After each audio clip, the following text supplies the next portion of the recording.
Good afternoon. In actual fact, it's good evening. It's around 8 o'clock here in Cyprus, and this is the 3rd of April 2020. And we've been in isolation now, in self quarantine on the island of Cyprus since the 12th of March, when the government most luckily and correctly closed down the schools and started to impose a restriction on movement to save us from this pandemic, which is of very beautiful. It's now April the 3rd, as I said, and for me, this is a very special day because this day for me had a very fond memory.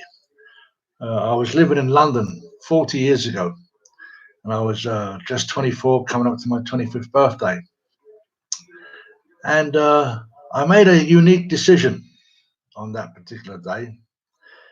It was I came across some books. The four books I read was the Baha'i Prayer Book, the Hidden Words, the Book of Surah, and then the most holy book, which is called the Kitab Aqdas.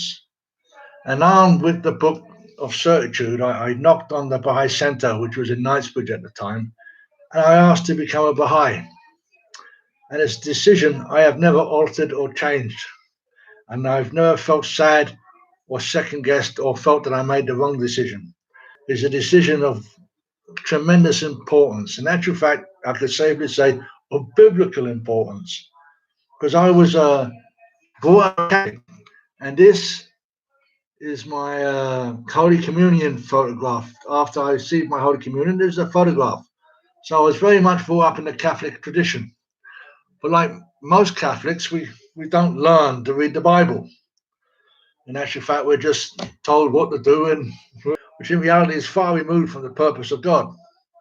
And how I came into contact with the Baha'i faith is I was sitting at home, and there was a knock on the door. Normally, when there's a knock on the door in England or in London, it's normally Jehovah Witnesses or stuff like that. But this was not the case. In this case, it was two policemen serving me with a restraining order not to go down certain streets because I was in an altercation in a fight with whatnot. And they put a restraining order, so I couldn't go anywhere near these areas. I was probably drunk at the time, and it wasn't very spiritually conducive. But I felt sad because I really liked these people that I had the argument with and the fight with. And so then I went upstairs to the top of the house. I lived in a Victorian house. And he lived on the top floor, and I lived on the ground floor. And the address was 50 Hedgegate Court, Paris Terrace, W11, which is just off Westmore Park Avenue.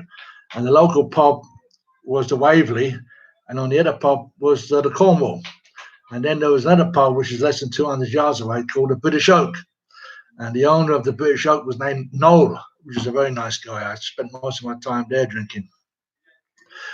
But I went upstairs anyway, and I asked for a mantra, so I was thinking of smoking a joint and, saying a mantra. But the one he gave me was a very strange one. I said, no, you've got something better than that. And his twin brother had recently visited him and left his prayer book there because they don't know that was saying some prayers and whatever it was. Anyway, he gave me the prayer book, and I opened it up on the prayer called the Tablet of Ahmed, which is a very beautiful, a very poignant prayer, And as I was walking down the stairs, I realized that this was from God. And so then I started to write it on a piece of paper, and so I could give the prayer book back and get the prayer.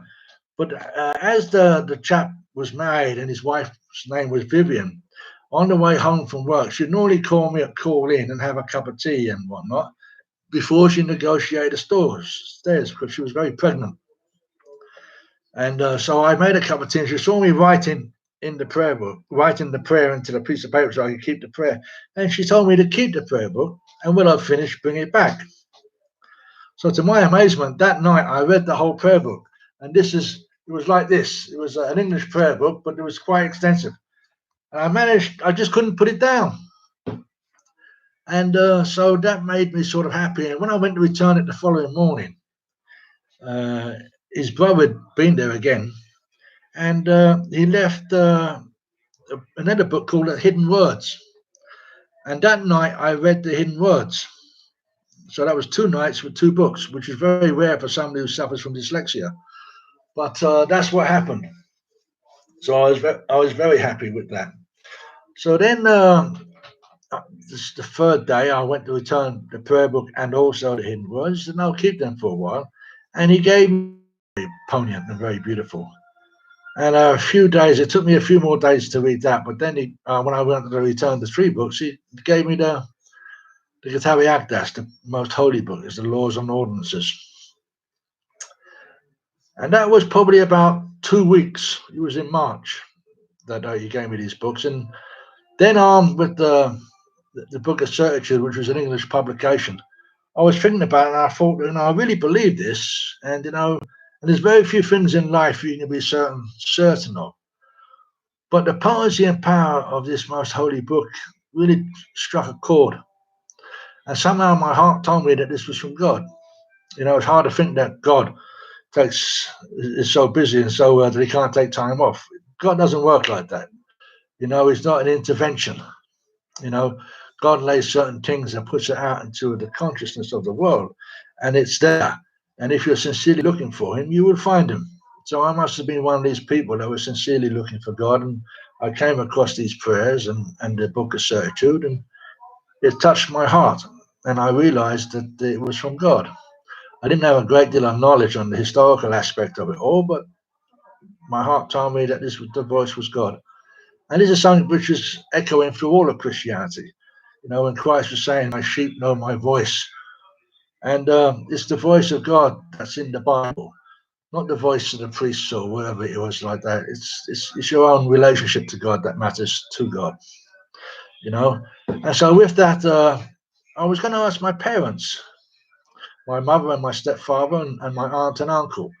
So it was Easter time at that time, in the 3rd of April, and so I went to Peckham, where my parents live, and there was no reply there. And as my younger brother was living there as well, I dropped some Easter eggs off him and his Easter gifts, and that was it.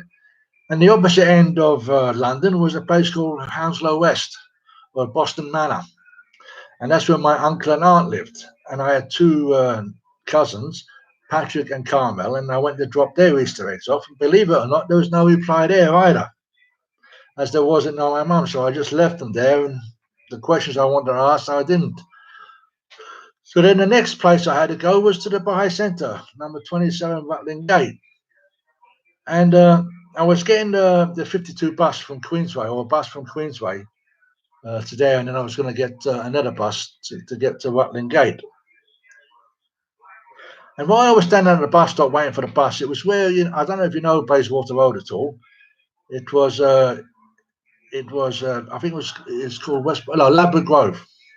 No, not Ladbroke Grove. I forget the name. And it was near the ABC Queensway, where Whiteley's.